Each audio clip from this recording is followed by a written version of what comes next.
Good morning. আমাদের দিনরাত্রির নতুন আরেকটি ভ্লগে আপনাদেরকে স্বাগত।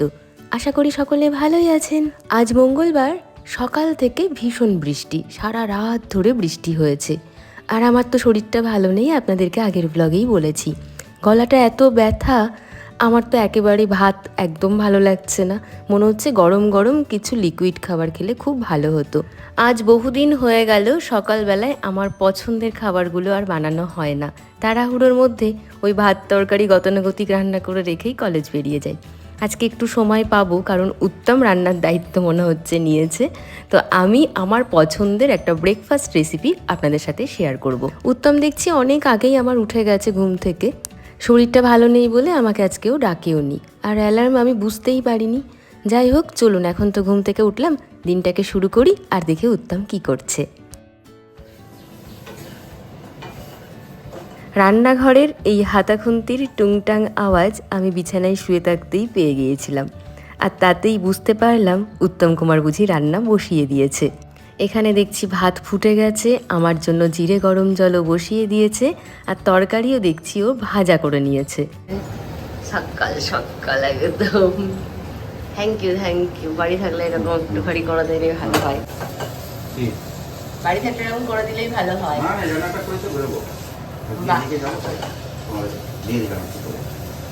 Thank you so much. আমার শরীরটা তো ভালো নেই, তাই আজকে রান্নাটা উত্তম করছে। তবে আমি একটা স্পেশাল স্যুপ বানাবো, সেটা স্নান করে এসে করবো, সেটা আপনাদের সাথে শেয়ার করব। কি সবজি কাটতে হবে না কাটতে হবে আমাকে কিছুই জিজ্ঞাসা করেনি, আজকে পুরো নিজের মতন করে সে রান্না করছে। এখানে দেখছি আলু, পটল, সয়াবিন ভেজেছে, আর সয়াবিনটা দেখে এত লোভ লাগলো, একটা মুখে পুরে দিলাম। নিজেকে আজকে এত ফাঁকা ফাঁকা লাগছে, প্রত্যেক দিন সকালবেলায় হাজারটা কাজের টেনশন নিয়ে যেন বিছানা ছাড়ি। অনেক দিন পর এমন একটা সকাল উপহার পেলাম। নিশ্চিন্তে বসে আমি আমার এই জিরে গরম জলটা এনজয় করছি।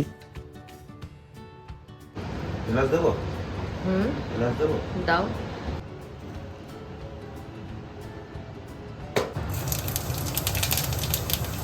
আজকে দুটো তরকারি উত্তম রান্না করছে, সয়াবিন পটলের তরকারি ছাড়া ওইদিকে দেখছি ঝিঙে আর আলু কেটে নিয়েছে, সেটাকেও ভাজতে বসিয়ে দিল। আমি বললাম কয়েকটা ডাটা ছাড়ানো রয়েছে ফ্রিজে, সে কটাও এর মধ্যে দিয়ে দিলে হয়। আর মামুনি বলে 3 তরকারি নাকি খেতে নেই। আমি ভাবছি কলেজের জন্য তো আমি টিফিন বানাবোই, তো সেখানে বিট গাজর কাটবো, সেখান থেকে কয়েক টুকরো গাজর এই তরকারির মধ্যে দিয়ে দেবো, তাহলে 4 তরকারি হয়ে যাবে, আর সমস্যা নেই। উত্তম এদিকে রান্নাবান্না করতে থাকুক, আর আমি চলে যাব এখন স্নানে। স্নান করে এসে আমি একটা ব্রেকফাস্ট বানাবো নিজেদের জন্যে। উত্তম মামনি বাবুর জন্যই মেনলি রান্না করছে আজকে। আমার আজকে তো আপনাদেরকে বললাম যে ভাত খাওয়ার কোনো মুড নেই, আর উত্তম সকালবেলায় আজকাল একেবারেই ভাত বন্ধ করেছে, 2-1 দিন খায়, কিন্তু এখন মোটা হয়ে যাচ্ছে বলে একটু কন্ট্রোল করছে। আর এদিকে স্নানে যাওয়ার আগে আমি বিট আর গাজরটা বসিয়ে দিয়ে যাচ্ছি, যাতে স্নান করে এসে দেখবো ভাজা ভাজা হয়ে গেছে। আপনারা অনেকেই আমাকে অনেক সময় বলেন, প্রিয়াঙ্কি হাই ফ্লেমে রান্না করতে নেই। আমি খুব একটা হাই ফ্লেমে রান্না করি না, কিন্তু তরকারি প্রথমে যাতে ফুটে ওঠে তখন তো একটু হাই ফ্লেম করতেই হয়, ফুটে উঠলে পরে তখন আবার মিডিয়াম করে দিই। আর সত্যি কথা বলতে সকালবেলায় অনেক সময় এতটাই তাড়াহুড়ো থাকে যে তখন হাই ফ্লেম ছাড়া গতি থাকে না। এদিকে তো মশলা কষাতে দিয়ে দিয়েছে, এর মধ্যে আছে আদা, জিরে আর কাঁচা লঙ্কা। সয়াবিনের তরকারির মশলা কষতে কষতে আমার স্নান হয়ে গেছে, আমি চলে এসেছি আবার কিচেনে। ওদিকে উত্তমের তরকারি হচ্ছে, আর এদিকে আমি আমার ব্রেকফাস্টের আয়োজন করছি। আমি এখানে নিয়েছি 5-6টা মতন বড় বড় টমেটোগুলোকে আমি 4 ফালি করে কেটে নিচ্ছি, এগুলোকে বয়েল করব। আপনাদের সাথে গতকাল আমি একটা শর্ট ভিডিও শেয়ার করেছিলাম, সেখানে পুরো রেসিপিটা আমি শেয়ার করতে পারিনি। আজকে এই ভ্লগে পুরোটা বলে দেব। উইদাউট অনিয়ন গার্লিক বানাবো টমেটো স্যুপ, খুব ইজি করতে, একদম ওই 5 থেকে 7 মিনিট টাইম লাগবে, মানে টমেটোটা বয়েল হতে যতটুকু সময়। আর তার সাথে কিছু ভেজিস সতে করে নেব, মানে বয়েল করেই আমি বাটারে সতে করব, আর তার সাথে থাকবে ব্রেড টোস্ট। ভেজিসের মধ্যে আমি এখানে নিয়েছি গাজরগুলোকে একটু মোটা মোটা করে কেটে নিলাম, আর নিয়েছি red and yellow bell pepper. আর এই পুরো রান্নাটা করার জন্য আমার একটি মাত্র কুকওয়্যারই যথেষ্ট, Agaro regency multipurpose electric Kettle 1.2 লিটারের। কেকের বাড়িটা দেখছেন, এটা কেক মোল্ড আর এর রয়েছে একটা গ্লাস লিড, যেটা ট্রান্সপারেন্টের কারণে আমরা কুকিংটা কত দূর হলো প্রোগ্রেস দেখতে পাবো।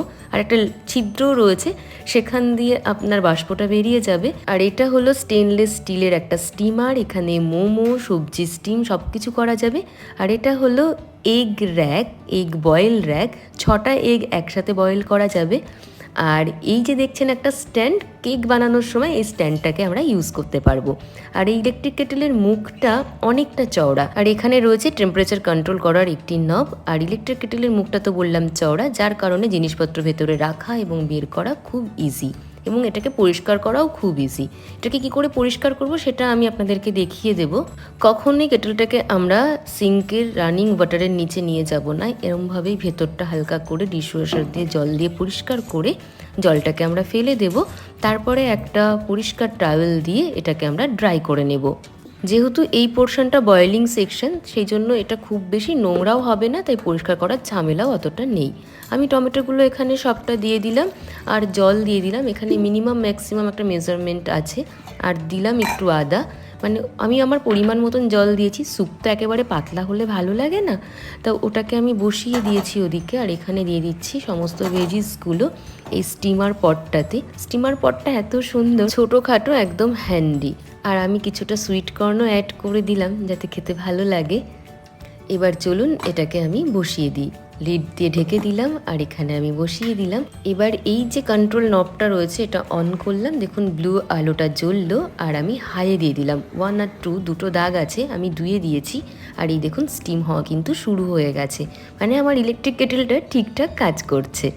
5 থেকে 7 মিনিটের মধ্যেই কিন্তু প্রত্যেকটা জিনিস খুব ভালো করে স্টিম হয়ে গেছে। আর এর আউটার বডিটা কুল টাচ, কোনো রকম গরম লাগবে না। আর এই স্টিমার যেটা পোর্শন রয়েছে সেটাও আপনি হাত দিয়ে নামিয়ে নিতে পারেন, মানে আপনার সেখানেও কিন্তু খুব বেশি গরম হয় না। দেখুন কি ভালো গাজরগুলো সেদ্ধ হয়ে গেছে। 5 থেকে 7 মিনিট সময় লাগে, মানে এত চটজলদি হয়ে যায় কুকিং এখানে, মানে আমি কি বলবো। আর এখন যা গ্যাসের সমস্যা, তাতে করে আমার মনে হয় ইলেকট্রিককেই আমাদের প্রায়োরিটি দেওয়া উচিত, কারণ এই শেষ পর্যন্ত আমাদের ভরসা। টমেটোগুলো খুব ভালো বয়েল হয়ে গেছে। আমি লবণ দিইনি টমেটো সেদ্ধর সময়, এমনিই বসিয়েছিলাম। আর আদাটাও দেখলাম খুব ভালো বয়েল হয়েছে। তবে একটা জিনিস আমি বলবো, কোনো কিছুই কিন্তু আমরা এখানে সতে বা ডিপ ফ্রাই করবো না, শুধুমাত্র বয়েল অ্যান্ড স্টিমিং পট এটা। চা, নুডলস, বিভিন্ন ভাপা, আপনার মোমো, এই সমস্ত কিছু আপনি এখানে বানাতে পারেন। রাইসের বিভিন্ন রেসিপিও বানানো যাবে 1 থেকে 2 জনের মতন। যারা বাইরে থাকে বা হোস্টেলে থাকে তাদের জন্য একটা দুর্দান্ত অপশন কিন্তু এটা। টমেটো সেদ্ধ করা হয়ে গেছে, এখন এটাকে ঠান্ডা করে নিয়ে ব্লেন্ড করে নিলেই হয়ে যাবে। আর ব্লেন্ড করার পরে একটুখানি বাটার আমি দিয়ে দেবো, আর গোলমরিচের গুঁড়ো আর বিট নুন। আপনাদের সাথে তো শেয়ার করবো, চলুন ওটা ফ্রিজে দিয়ে দিই ঠান্ডা করতে।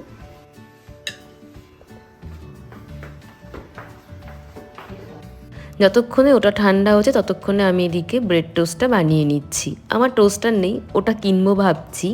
এখানে যে গ্রিল প্যানটা রয়েছে তাতেই আমি টোস্ট বানিয়ে নিচ্ছি। একদম লো ফ্লেমে যদি আপনি এরকম ব্রেড বসিয়ে রাখেন কিছুক্ষণ আর কি, তাহলে দেখবেন পুরো ক্রাঞ্চি টোস্ট কিন্তু হয়ে গেছে। আর এখানে দিয়ে দিয়েছি একটু বাটার। আর এখন সবজিগুলোকে আমি একটু সতে করে নেব। হালকা পিঙ্ক সল্ট দেব আর দেবো একটু গোলমরিচের গুঁড়ো। এই গ্রিল প্যানটা হয়ে আমার এত সুবিধে হয়েছে আমি কি বলবো। গোলমরিচ দিয়ে দিয়েছি, লবণও দিয়ে দিয়েছি, এখন একটু এটাকে ঝাঁকিয়ে নিলাম। কিন্তু এত ভারী যে আমার পক্ষে আর ভালো করে ঝাঁকাতে পারলাম না, তাই শেষ পর্যন্ত খুন্তি দিয়েই নেড়ে নিয়েছি। আর এখানে এখন আমি স্যুপটাকে রেডি করব। দিয়েছি সামান্য বাটার, স্যুপ অ্যাড করে দিলাম। এটা একটু এখানে বয়েল হবে, দিয়ে দিলাম লবণ আর গোলমরিচ। আর স্যুপটাকে ঠিক করার জন্য আমি 1/2 টেবিল চামচ মতন কর্নফ্লাওয়ার জলে গুলে নিয়েছি। তবে মনে হচ্ছে পুরোটা লাগবে না, তাই আমি যতটা গুলেছিলাম তার হাফটা এখানে অ্যাড করেছি। স্যুপটা পুরো রেডি হয়ে গেছে, নামানোর আগে অ্যাড করে দিচ্ছি 1 টেবিল চামচ মতন ফ্রেশ ক্রিম। আপনারা চাইলে ক্রিম অ্যাড নাও করতে পারেন, ক্রিম অ্যাড করাতে কালারটা একটু ফেড হয়ে গেল, না হলে একদম টুকটুকে লাল টমেটোর মতনই কিন্তু রং হয়েছিল আমার স্যুপে। আর দিয়ে দিয়েছি একটু পুদিনা পাতা গার্নিশের জন্য। উত্তমের ব্রেকফাস্টের থালি কিন্তু রেডি। চলুন ওকে দিয়ে দিই আর ওর কাছ থেকে রিভিউটা নিয়ে নিই। প্রথমে ভেবেছিলাম মাটির যে স্যুপ বোল আছে আমি তাতেই ওকে দেব, কিন্তু ভাবলাম যে না, এই ব্ল্যাক থালার সাথে ব্ল্যাক বাটিটাই বেশি ভালো লাগছে। আর ওই স্যুপ বোলগুলোতে না অনেকটা করে স্যুপ ধরে, তো বাটির তলায় পড়ে থাকবে, সেই জন্য এই বাটিতেই সার্ভ করেছি। কি সুন্দর দেখুন, ইলেকট্রিক কেটেলে চট জলদি আমার সব রান্না হয়ে গেল। আর এখন দিচ্ছি শ্বশুর মশাইকে, ওনারা এই ধরনের খাবার কোনো দিনও খাননি, ফার্স্ট টাইম ট্রাই করছেন। শ্বশুরমশাই 1 চামচ খেয়েই আর খাননি, কারণ টমেটোতে ওনার অ্যালার্জি আছে। উনি শুধু টেস্ট করেছেন, ওনার মাঝারি লেগেছে। মামুনি দেখি কি বলে। কি টক টক মিষ্টি মিষ্টি, নুনতা নুনতা? খারাপ না। খারাপ না। সবার সমস্ত আবদার পূরণ করে আমি কলেজের জন্য তৈরি হয়ে গেছি। এখন নিয়ে বসেছি নিজের খাবারটুকুনো, এবার নিজে একটু শান্তি করে খেয়ে বেরোবো কলেজ। সত্যিই খুব ভালো হয়েছে। আমি আপনাদেরকে বলবো যে এই বর্ষার দিনে সকালবেলায় অথবা সন্ধ্যাবেলায় আপনারা এই ধরনের খাবার কিন্তু বানিয়ে খেতেই পারেন।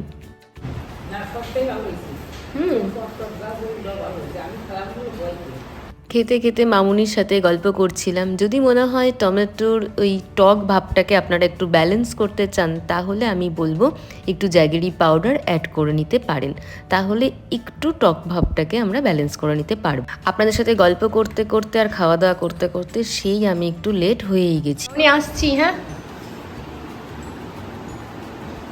তুমি যদি তরকারি থাকে ওই জাল দিয়ে রেখো, ফ্রিজে দিতে হবে না, বুঝেছো?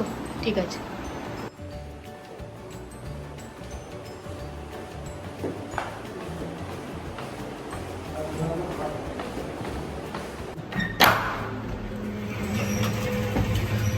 রাস্তাঘাটে পুরো জল জমে আছে, আমাকে আজকে ঘুরে ঘুরে স্টেশন যেতে হবে। আর মনে হচ্ছে আবার বৃষ্টি আসবে।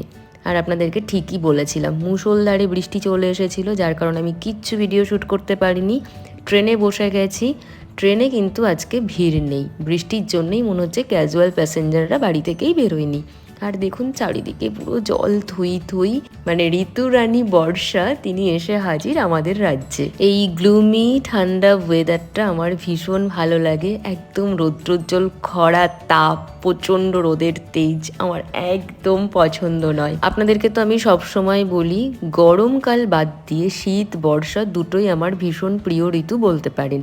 বর্ষাকালে যতই জল থাক আর যাই থাক তবু আমার খুব ভালো লাগে, তার কারণ গরমটা তো নেই। আর এদিকে দেখছি মুষলধারে আবার বৃষ্টি নেমেছে, কি দারুণ লাগছে দূরের মাঠঘাট দেখুন।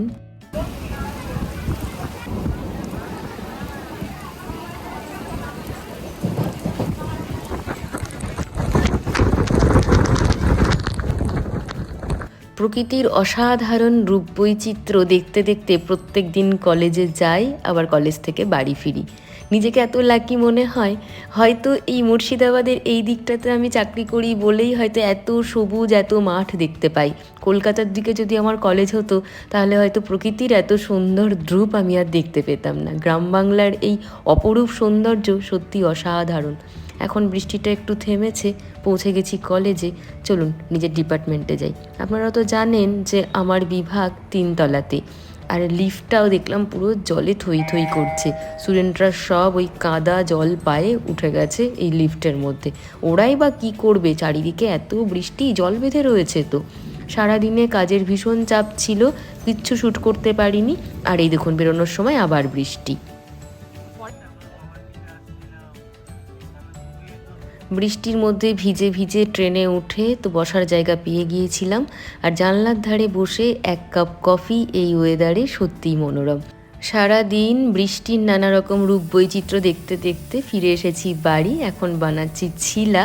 মাঝখানে অনেকটা পার্ট শ্যুট করতে পারিনি শুধুমাত্র বৃষ্টির জন্যে, আর শরীরও বিশেষ ভালো নেই, সেই জন্য ভেজার কোনো ইচ্ছেও আমার ছিল না। যতটা পারা যায় ছাতার মধ্যে নিজেকে মুড়ে অতি সাবধানে ফিরেছি বাড়ি। ফ্রেশ হয়ে গেছি, আর এদিকে দেখছি উত্তমও চলে এসেছে।